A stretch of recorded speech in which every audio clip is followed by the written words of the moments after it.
누가복음 5장 12절에서 26절 말씀 가지고 죄사함의 권세를 가지신 예수님이라는 제목으로 오늘 말씀을 나누고자 합니다.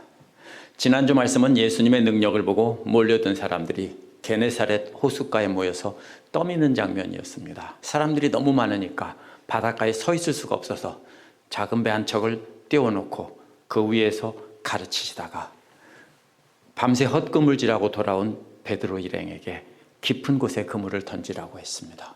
그러니까 그물이 찢어지게 잡히는 장면이 나왔습니다. 이를 보고 베드로는 하나님이 나타나신 것을 깨닫고 엎드리자 두려워 말라며 제자로 삼으시는 내용이었습니다. 오늘 말씀은 어느 도시에 계시던 특별한 때가 되었다, 이런 뜻으로 시작합니다. 때를 나타내는 말입니다. 똑같은 말이요, 5장 1절에서는 무리들이 둘러싸서 밀치고 있던 특별한 때가 되었다, 이렇게 되고요. 17절에서도 역시 예수께서 가르치시던 어떤 특별한 날이 되었다, 이렇게 말합니다. 이 세 개가 똑같은 말로 이렇게 세 개의 기적 이야기를 하나로 묶은 것은 전체가 하나라는 뜻입니다. 그래서 지난주 말씀에서는 바닷속까지 다 아시는 전지하신 하나님이 바로 예수님이라는 것인데요. 또 이번에는 사람의 마음속까지, 바다보다 더 깊은 게 뭐라고 합니까? 사람의 마음이라고 하죠. 사람의 마음속의 생각까지도 다 아시는 분이라는 겁니다. 그분의 가르침은 부정한 자들과 죄인들을 정결하게 해서 하나님 앞에 나갈 수 있게 한다는 것이 이 세 개의 기적 이야기의 초점입니다. 그래서 12절에서 16절은 부정한 문둥병자를 정결하게 하시는 예수님이 나옵니다. 4장 43절에서 뭐라고 했냐면요, 예수께서 다른 도시에 가서 복음을 전해야 한다고 하셨습니다. 그런데 이제 그래서 다른 도시 중 한 도시에 계실 바로 특별한 그때입니다. 그때 바로 보라라고 하는데요, 놀라운 구경거리가 생겼다는 겁니다. 그 구경거리는 온몸에 나병이 충만한 나병 환자입니다. 이런 사람은 사람들 앞에 나올 수 없습니다. 따로 격리된 곳에서 있어야 되고, 사람이 있으면 부정하다고 소리치며 멀리서 지나가야 합니다. 그런데 이 사람이 사람들 앞에 나타난 것은 저것 좀 봐 하고서 모두가 깜짝 놀라는 장면입니다. 나병에 걸렸다는 말은요, 나병이 충만하다는 말인데요, 다른 곳에서는 사도행전과 누가복음에서는 성령이 충만하다고 할 때 가장 많이 나옵니다. 은혜와 권능이 충만하다고 할 때도 나오고요, 분노나 악행이 충만할 때도 나옵니다. 그래서 이것은요, 부정하게 여겨지는 나병이 온몸에 충만하다고 했기 때문에 온몸 구석구석 어느 한 곳도 성한 곳이 없이 부정함이 충만했다는 뜻입니다. 그러나 이것은요, 오늘날 의학적인 나병이라고 보기 어렵습니다. 당시에는 한센시병이라기보다는 그냥 치료가 불가능한 온몸에 피부병이 가득하면 그냥 부정하다 여기고 나병이라고 부르고 이렇게 격리를 시켰습니다. 그래서 당시에는 병균을 검사해서 이게 나병인지 다른 피부병인지 알 수 있는 방법이 없었습니다. 이 사람이 얼굴을 대고 땅에 대고 엎드렸다고 했는데요, 5장 8절에서 베드로는 예수님의 무릎 앞에 엎드렸다고 했습니다. 그런데 베드로는 나병 환자가 아니기 때문에 예수님 무릎 앞에 가까이 엎드린 겁니다. 그런데 이 사람은 얼굴을 땅에 대고 엎드렸다는 했는데요, 나병 환자이기 때문에 조금 멀리 떨어져서 얼굴을 땅에 대고 엎드린 겁니다. 본인도 부정하다는 것을 알기 때문에 가까이 가지 못했는데, 이 사람도 베드로처럼 예수님을 주님이라고 부릅니다. 단순히 존경할 만한 분이나 하나님의 능력을 가진 선지자라는 뜻으로 주님이라고 부른 것이 아닙니다. 왜냐하면 바로 이어서 치료할 능력이 있다고 하지 않고 깨끗하게 하실 수 있다라고 했기 때문입니다. 부정한 사람을 깨끗하게 하실 수 있는 분은 하나님뿐입니다. 그렇기 때문에 이 사람은 주님이라고 부른 것을 단순히 예수님을 훌륭한 선생님이나 병을 치료하는 능력을 가진 선지자로 여긴 것이 아니라 하나님처럼 여기고 주님이라고 부른 겁니다. 유대인들은 그렇게 하실 수 있는 분은 하나님뿐으로 보았습니다. 그런데 깨끗하게 한다는 말은요, 예수님으로부터 오는 영적인 정결함을 나타내는 것입니다. 구약에서도 나병은 병의 증세가 치료되었느냐 아니냐가 문제가 아닙니다. 그 사람이 정결하냐 부정하냐 이겁니다. 이것은 뭐와 똑같으냐면요, 부정한 음식을 먹어서 부정하거나 이방인들과 접촉해서 부정하거나 나병에 걸려서 부정하거나 다 부정한 겁니다. 무슨 뜻입니까? 하나님 앞에 나갈 수 없다라는 뜻입니다. 그래서 초점은 하나님 앞에 나갈 수 없다는 것이고요. 깨끗하게 된다는 말은 하나님 앞에 나갈 수 있다라고 선포한다는 뜻입니다. 그런데 더 놀랄만한 일이 그 다음에 나오는데요. 예수께서 손을 뻗어서 그를 만졌다는 겁니다. 손을 뻗으신다는 것은요, 출애굽기와 예레미야 보면 하나님께서 권능을 행하신다는 뜻으로 하나님께서 손을 뻗으셨다고 할 때 쓰는 말입니다. 그런데 율법에 따르면 부정한 나병 환자는 손으로 만질 수 없습니다. 손으로 만지면 함께 부정해지기 때문입니다. 그런데 예수님은 분명히 손으로 만지지 않고도 말씀만으로 치료한 예가 복음서에 여러 번 나옵니다. 그런데도 손을 뻗으신 것은 예수님께서 그 부정함을 치료하는 권능을 가신 하나님이란 뜻입니다. 그런데 나병 환자를 만져서 치료한 게 아닙니다. 왜냐하면 바로 뭐라고 했습니까?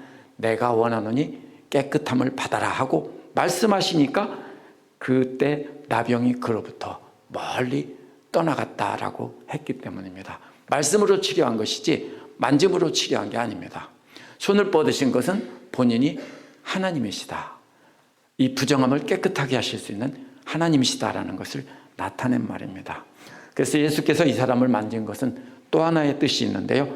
평범한 그 사회 사람들과 부정한 자 사이에 막힌 담을 허물으신 겁니다. 그래서 모세오경에 규정된 사회적, 물리적, 영적인 깊은 골을 제거하시고 연결하는 다리를 놓으신 겁니다. 막힌 담을 허무시고 다가오시는 하나님의 따뜻한 손길입니다. 이 나병 환자를 우리가 한번 생각해 봐야 됩니다.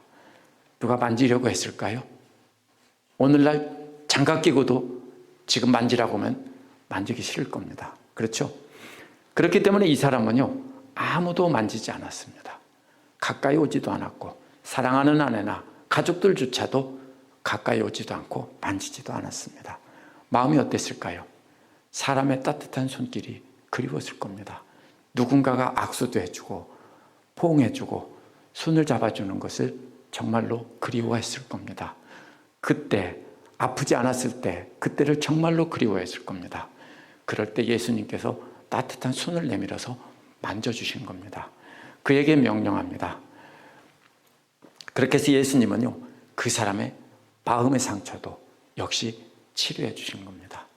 그래서 병을 치료한 게 아니라 거룩하게 하나님 앞에 나갈 수 있는 존재로 바꿔주신 뒤에 그 마음속의 깊은 상처도 따뜻하게 만져주신 겁니다. 그 다음에 명령하신 것은 아무에게도 말하지 말고 내 자신을 제사장에게 보이라고 했습니다. 한번 상상해 보십시다. 이 사람이 갑자기 깨끗해져서 사람들 사이를 뚫고 지나가면 그 자리에 모여있던 사람들도 가만히 있지 않을 겁니다. 가는 길에서 만나는 사람마다 다 물어볼 겁니다. 그러면 뭐라고 해야 됩니까? 계속해서 설명을 해야 되죠. 근데 아무 말도 하지 말고 그냥 무시하고 그냥 똑바로 가라는 겁니다. 어디로 갑니까? 제사장에게 가라는 겁니다. 왜냐하면 사람들이 몰려올 때마다 그들에게 이야기를 하기 시작하면 한이 없습니다. 그래서 지체하지 말고 바로 가라는 겁니다. 그래서 뭐 하라는 겁니까? 모세가 명한 대로 예물을 드려서 증거를 삼으라고 했습니다. 이미 깨끗해졌습니다. 그런데 절차가 남았습니다. 뭐가 남았습니까? 정결하게 하는 예물을 드려서 병이 완전히 나았다는 것을 제사장이 검사하고 선포하는 단계가 남았습니다. 물론 아무에게도 전염이 되지 않고 깨끗하게 나은 건 분명합니다. 예수님이 완전히 낫게 해주셨지만 이것은 사회적으로 다시 회복시키는 절차가 필요합니다. 그래서 이 사람은 아무 문제가 없습니다 라고 선포를 해서 가족들과 친지들에게 돌아갈 수 있게 한 것입니다. 이것은 또한 예수님께서 율법을 지키시는 분이라는 것을 보여준 것이기도 합니다. 예수께서 소문이 퍼지지 않도록 아무에게도 말하지 말고 제사장에게 보이라고 했는데 그런데도 소문은 더욱더 널리 퍼졌습니다. 근데 소문이라고 번역된 말은요, 그의 말씀입니다. 이것이 뭐냐면 그가 누굽니까? 예수님에 관한 말씀입니다. 소문은 치료받은 나병 환자는 계속해서 예수님에 관한 말씀을 증거해서 그 소문이 널리 퍼졌다는 겁니다. 그래서 정말 많은 무리들이 소문을 듣고 자기들도 병을 치료받고 예수님의 말씀을 들어서 고침을 받기 위해서, 정결함을 받기 위해 계속해서 몰려오고 있습니다. 무리라는 말 자체가 많은 사람들이라는 말인데요, 거기다가 많은 무리라는 말이 붙어 있습니다. 이것은 무슨 뜻입니까? 정말로 많은 무리들이 구름대처럼 밀려오고 있다는 뜻입니다. 앞에서 갈릴리 호숫가에서, 게네사렛 호숫가에서 밀던 사람들보다는 훨씬 더 많아졌다는 뜻입니다.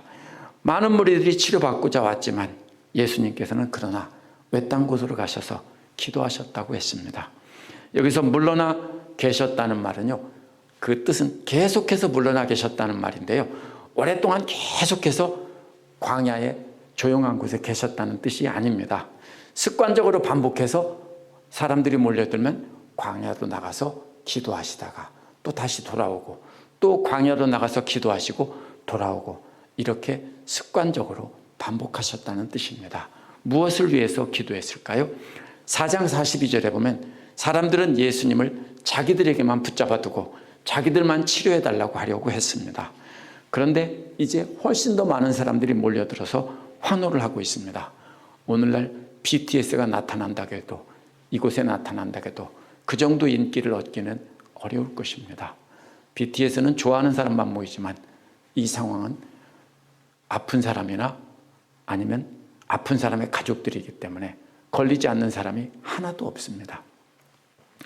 모두가 예수님을 쫓아다니며 환호를 하고 있습니다. 뭐와 똑같습니까? 마치 마귀가 천하만국을 보여주며 그 권세와 영광을 주겠다는 유혹과 똑같은 시험입니다.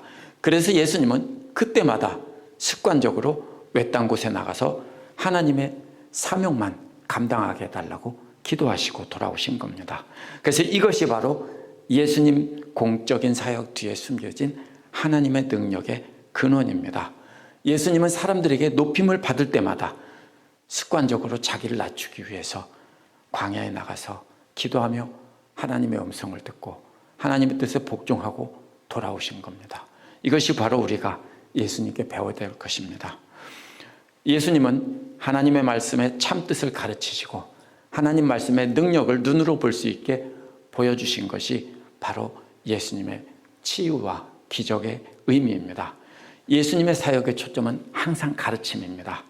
그러나 무리들은 가르침은 필요 없고 기적만 보여달라고 했습니다. 그럴 때마다 예수님은 무리들을 버리고 떠나서 한적한 곳에 가서 기도하셨습니다. 하나님 나라가 시작되었음을 알리는 말씀을 이곳저곳에서 계속 전하기 위해서입니다. 그 초점은 병이 나았다가 아니라 하나님 나라가 왔다, 이것입니다.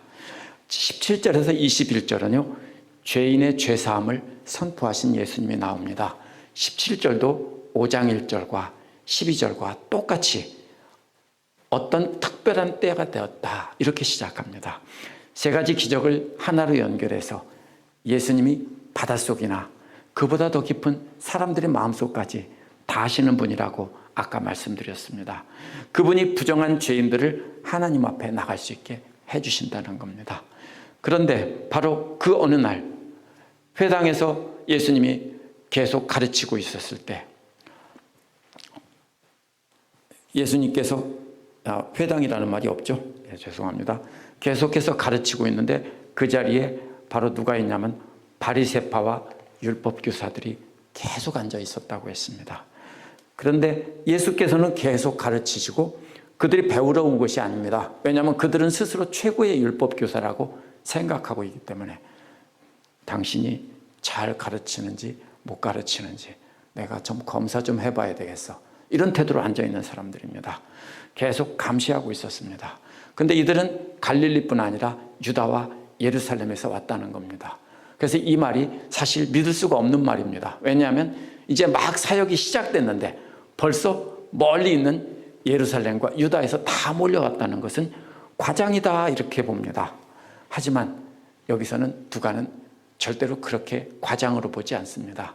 소문이란 널리 퍼져서 벌써 이 시간이 상당히 흘렀기 때문에 소문을 듣고 예루살렘에서부터 유다에서부터 사람들을, 전문가들을 파견해서 가서 잘 감시하고 2단인지 3단인지 아니면 마귀의 가르침인지 잘 구별하고 오너라 하고 파견한 겁니다. 그래서 이들은 갈릴리의 바리새파와 율법학자들은 시골의 율법학자들이고 바리새파들이기 때문에 수준이 조금 낮은 것이고요. 그 다음에 예루살렘에서 온 율법학자들은 최고 엘리트들입니다. 마치 서울에서 있는 아주 탁월한 로펌 변호사와 시골에 있는 변호사를 서로 비교하는 것과 비슷하다고 볼 수 있습니다. 이렇게 그 사람들이 안내를 해서 예루살렘과 유대에서 온 율법학자와 바리새파 사람들을 이렇게 안내해서 함께 감시하고 있습니다. 이것은 앞으로 십자가의 고난과 심각한 충돌이 있을 것을 예고하는 것입니다. 17절 끝부분에 보면 주의 능력이 예수께서 병을 고치는 순간마다 함께 하셨다고 했는데요. 여기에 영어의 더에 해당하는 말이 없습니다. 그래서 더 로드가 아니라 그냥 로드라고 쓰면 반드시 구약 성경이나 신약 성경에서는 하나님이란 뜻입니다. 그래서 하나님의 능력이 함께하는 하셨다 이 말입니다. 예수님께서 병을 고치실 때마다 항상 하나님의 능력이 함께면서 하나님의 능력이 치료하셨다라는 겁니다. 18절도 12절과 마찬가지로 보라 구경거리가 있다 이렇게 말합니다. 이번에는 침상 위에 한 사람을 메고 오는데요. 그 사람은 계속해서 중풍병에 걸려있던 사람입니다. 중풍병에 걸려있다는 말은요, 본래 옆에라는 말과 풀려있다는 말이 합쳐진 말입니다. 옆에 풀려 있습니다. 보통은 어떻게 되죠? 세워져 있어야 되는데 옆에 축 늘어져서 나사가 풀린 듯 풀어져 있다는 뜻입니다. 이게 중풍병이라는 말의 그 단어의 의미입니다.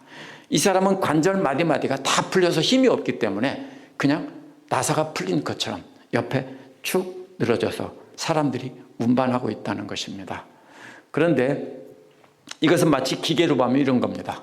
기계를 분해하다가 못 고치니까 다 나사가 풀어진 것을 넓은 판자에 올려놓고 들고 와서 이렇게 전문가한테 고쳐달라고 내놓는 것과 같은 장면입니다. 그래서 그들은 어떻게 하면 예수님 앞에 놓을까 고민하고 있었습니다. 왜냐하면 사람들이 너무 많기 때문입니다. 집에 들어갈 수가 없습니다. 그래서 19절은 운반한 방법을 찾지 못하다가 지붕으로 올라가서 기와를 벗기고 침상을 예수님 앞에 내려놨다고 했습니다. 우리가 이런 미국의 집이나 한국의 집을 생각하면 안 됩니다. 유대인들은 지붕이 어떤 곳이냐면 평평하고요. 지붕에 올라가서 쉬기도 하고 그런 곳입니다. 그래서 지붕에 올라가는 사다리나 이런 것도 있기 때문에 충분히 올라갈 수 있는 곳이고요. 지붕은 평평합니다. 그런데 여기에서 기와라고 되어 있죠. 그래서 이것을 고고학자들이 발굴하면 지중해연안의 타일일 것이다. 흙을 구워서 빚어서 불로 구워서 만든 타일로 덮었을 것이다. 이렇게 말하기도 합니다. 그런데 이 말은요, 원래 질그릇을 만드는 진흙이라는 뜻입니다. 그래서 70인역 구약성서에는 사무엘하 17장 28절에서 질그릇, 즉 진흙 그릇 할 때 진흙이라는 말이 딱 한 번 나옵니다. 그 다음에 신약성서에서는 여기서만 나옵니다. 이것은 기와라는 뜻도 아니고 타일이라는 뜻도 아니고 영어는 다 타일이라고 번역했는데요. 이것은 진흙이라는 뜻입니다. 이스라엘의 집을 이해해야 됩니다. 이스라엘의 집은 건조한 사막이기 때문에 비가 거의 오지 않습니다. 비가 와서 지붕이 셀 일도 거의 없습니다. 그래서 대부분 나무로 기둥을 만든 다음에 그 위에 굵지 않은 나뭇가지 같은 거, 웬만한 나뭇가지로 다 올려놓고 그 위에다가 그냥 머드가 아니라 진흙을 바릅니다. 진흙을 바르면은 그게 돌처럼 단단하게 굳어지고요. 그 안에 넣은 나무들은 무엇처럼 됩니까? 우리가 콘크리트 칠 때 철근이나 철사를 넣는 것처럼 됩니다. 그렇게 해서 사람들이 올라가도 괜찮습니다. 그것이 바로 팔레스타인의 보통 사람들의 집의 형태입니다.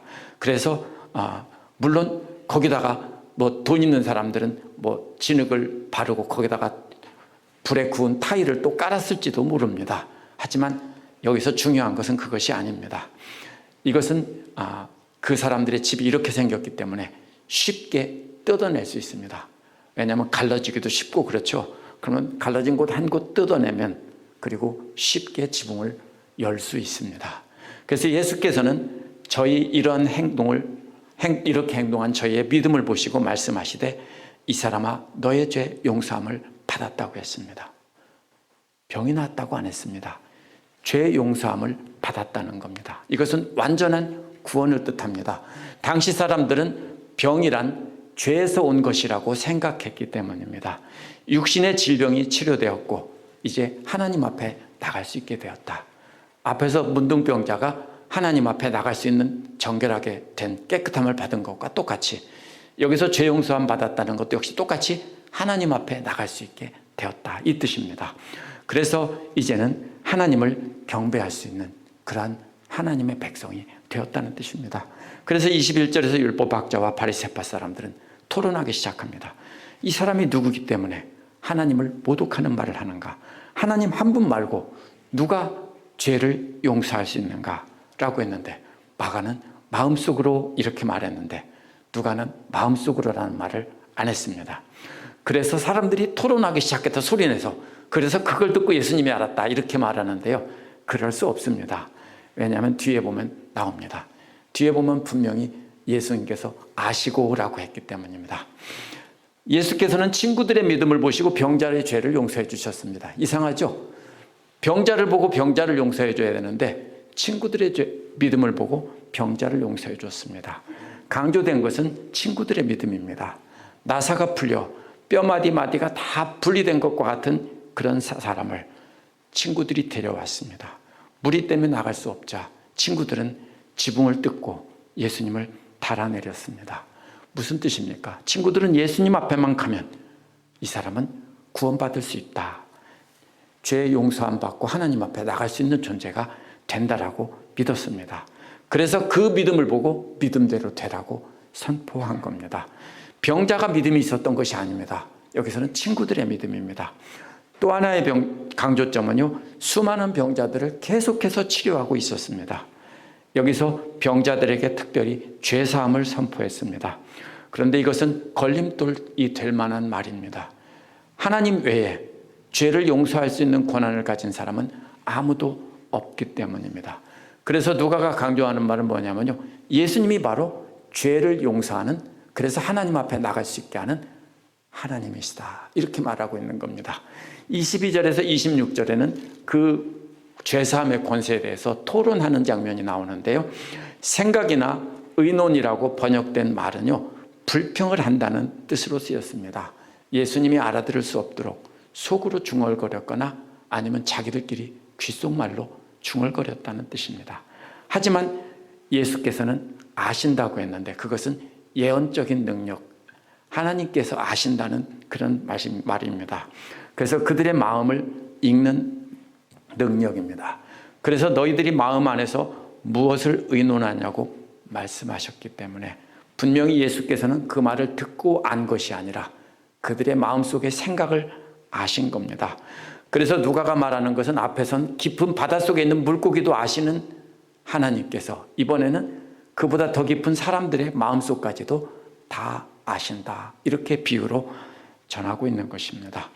바리새파와 율법학자들의 생각을 아신 예수께서 어느 것이 쉽겠냐고 합니다. 죄사함 받는다는 말과 걸어나가라는 말, 어떤 게 쉬울 것 같습니까? 보통 서양 사람들의 관점에서는 죄 용서는 더 쉽다고 말합니다. 왜? 죄 용서는 증명이 될 수 없죠. 근데 이것은 유대인들의 생각을 못한 겁니다. 유대인들은 죄 용서는 하나님만이 할 수 있기 때문에 죄사함을 함부로 말하면 돌에 맞아 죽는 겁니다. 예수님 말씀은 그래서 내가 뻔히 알면서 돌에 맞아 죽을 말을 죄사함 받았다고 하나님 흉내를 내는 것이 쉽겠느냐, 아니면 그냥 아무 말 않고 내 병이 나았다고 말하는 게 쉽겠느냐, 가지고 일어나 가라는 말이 쉽겠느냐, 어떤 게 쉽겠느냐? 당연히 네 병이 나았다, 내 침상을 들고 가라는 것이 훨씬 쉬운 겁니다. 왜냐하면 그것은 누가 뭐라고 할 수가 없습니다. 근데 죄사함 받았다는 것은요, 죄 용서 받았다는 것은, 이것은 돌에 맞아 죽을 일이기 때문에 이것은 굉장히 어려운 일입니다. 그래서 예수님이 곧 그들의 마음속을 다 아시는 하나님이면서 죄를 사하시는 권세를 가진 하나님이라는 겁니다. 죄사함은 눈에 보이지 않지만 병이 나은 것은 즉시 볼 수 있습니다. 중풍병자에게 일어나 걸어가라는 것도 하나님 말씀, 하나님만 하실 수 있는 일이지만 죽을 일은 아닙니다. 그러나 예수님께서는 일어나 걸어가라는 말이 훨씬 쉽다는 겁니다. 예수님이 여기서 죄사함을 받았다고 했기 때문에 나중에 십자가에 달려서 돌아가신 겁니다. 그것이 계속 확대돼서요. 24절은 예수께서 일어나 걸어가라는 것이 훨씬 쉬움에도 불구하고 너희에게 알게 하신다는 겁니다. 알게 한다는 말은 너희가 완전히 알아야 된다는 겁니다. 그게 뭐냐면 인자가 땅에서 죄 용서하는 권한을, 죄사함의 권세를 가졌다는 것을 너희가 완전히 알아야 된다는 겁니다. 예수님이 하나님이라는 겁니다. 그래서 예수님의 말씀으로 볼 때도 죄사함을 선포하는 것은 어렵지만 예수님은 말씀하신 겁니다. 그래서 일어나 가라. 내 침상을 들고 내 집으로 가라고 했습니다. 이렇게 이 땅에서 죄를 용서하는 권한을 받았다고 한 것은 앞으로 재림할 때 종말론적인 축복, 영원한 축복을 미리 주신 겁니다. 그러자 그 사람은 그들 앞에서 즉시 일어나 그 누웠던 것을 집어들고 하나님께 영광을 돌리며 집을 향해서 갔다고 했는데요. 집을 향해서 갔다는 말은 멀리 가버렸다는 겁니다. 이게 무슨 장면이냐면요. 사람들은 놀라고 있는데 그 사람은 혼자 침상을 들고 멀리 가서 점점 사라지는 장면입니다. 이것은요, 일시적으로 치유돼서 몇 걸음 걸어간 게 아니라 멀리 계속해서 걷고 있었다는 겁니다. 그래서 예수께서 가르치신 제사함의 권세를 눈으로 볼 수 있게 해주신 겁니다. 그래서 26절에서 보면 모두가 놀라서 말했다고 했습니다. 정신이 바깥에 나가 있었다는 뜻입니다. 모두가 정신이 나가서 하나님께 영광을 돌렸는데 또 두려움이 충만해져서 말하기를 오늘 신기한 일을 보았다라고 했습니다. 두려움이 충만했다는 말은 하나님 앞에서, 하나님의 임재 앞에서 두려워하는 모습입니다. 그 사람들은 지금 이 자리에서 하나님이 이 자리에 함께 하셨다라고 생각하며 놀라고 두려워하고 있습니다. 지난주 말씀에서 나온 베드로와 동료들은 밤새 그물질을 했지만 아무것도 잡지 못했습니다. 무엇입니까? 인간의 무능함입니다. 우리가 아무리 노력해도 뭐와 같습니까? 중풍병자처럼 우리가 할 수 없습니다. 우리가 한다고 생각하죠? 그런데 우리의 잘못 생각입니다. 우리는 아무것도 할 수 없습니다. 하나님께서 허락하시기 때문에 우리가 하는 거지 우리는 아무것도 할 수 없다. 이 메시지를 전하고 있는 겁니다. 그 다음에 또 나병 환자도요. 나병 환자를 깨끗하게 하는 것은 하나님 앞에 나갈 수 있게 하는 거고요. 중풍병자의 죄사함도 역시 아무것도 할 수 없는 죄인인데 하나님께서 가능하게 하셔서 하나님 앞에 나갈 수 있게 한다는 겁니다. 우리의 노력으로 하나님 앞에 나갈 수 없고 우리의 노력으로 우리가 이 자리에 와 있는 줄 알지만 사실은 죄송하지만 아닙니다. 누군가의 말을 듣고 누군가를 통해서 이 자리에 왔고요. 내 걸음으로 왔다고 해도 그것은 하나님께서 사람들을 통해서 우리에게 이곳으로 가게 하신 겁니다. 그래서 밤새 헛수고만한 베드로 일행이나 온몸에 더러운 것이 충만한 나병 환자나 나사가 풀린 것 같은 무기력한 상태에 있던 중풍병자는 바로 우리들의 모습을 비춰보는 세 가지 거울입니다. 바로 그게 우리의 모습입니다. 과거 우리가 예수님을 알기 전에는요, 나병 환자와 같은 더러운 죄로 충만한 모습이었고요. 침상에 누워 꼼짝 못하던 중풍병자는 영적인 무기력증에 빠진 오늘날 명목상의 그리스도인들의 모습을 비춰줍니다. 밤새 수고해서 아무것도 잡지 못한 무기력한 모습도 역시 인간의 힘으로 하나님 앞에 나가서 구원을 받으려고 했지만 아무것도 할 수 없었다라는 것입니다. 예수께서 이 땅에 오신 것은 바로 그렇게 더러운 죄로 충만하고 무기력한 우리의 죄를 용서하시고 하나님 앞에 드리기 위함입니다. 그래서 이 땅에서 우리는 이미 죄사함을 받고 거룩한 존재가 되었습니다. 그러나 이 땅에서라고 하신 말씀은 장차 하늘에서 우리가 완전히 거룩한 존재가 된다는 것입니다. 이것이 없다면 우리는 예수를 믿는 것은 헛된 것입니다. 이 땅에서 죄사함을 권세를 선포하신 것은요, 장차 주님 다시 오실 때 우리는 부활해서 영원한 몸을 입고 모두가 하나님 앞에서 나갈 수 있다. 그래서 영원한 하나님 나라에서 영생을 누리게 된다는 것입니다. 예수께서는 우리에게 세상의 빛과 소금이 되라고 했는데 우리는 중풍병자가 되어서 다른 사람의 도움으로 겨우 영적인 생명을 이어가지는 않습니까? 죄사함을 받았다는 말은 주님의 말씀을 듣고도 누워있기만 한다면 중풍병자와 똑같습니다. 왜요? 중풍병자는 말은 다 알아듣습니다. 근데 움직이지는 않죠. 마찬가지입니다. 우리가 하나님 말씀은 다 알아듣는데 아무것도 행하지 않는다면 그게 바로 우리가 중풍병자의 모습이고 우리의 모습입니다. 그래서 언제까지 그대로 살 것인가 예수님께서 우리에게 말씀하시는 겁니다. 우리 모두 일어나서 내 침상을 들고 가라는 주의 말씀을 따라 벌떡 일어나야 합니다.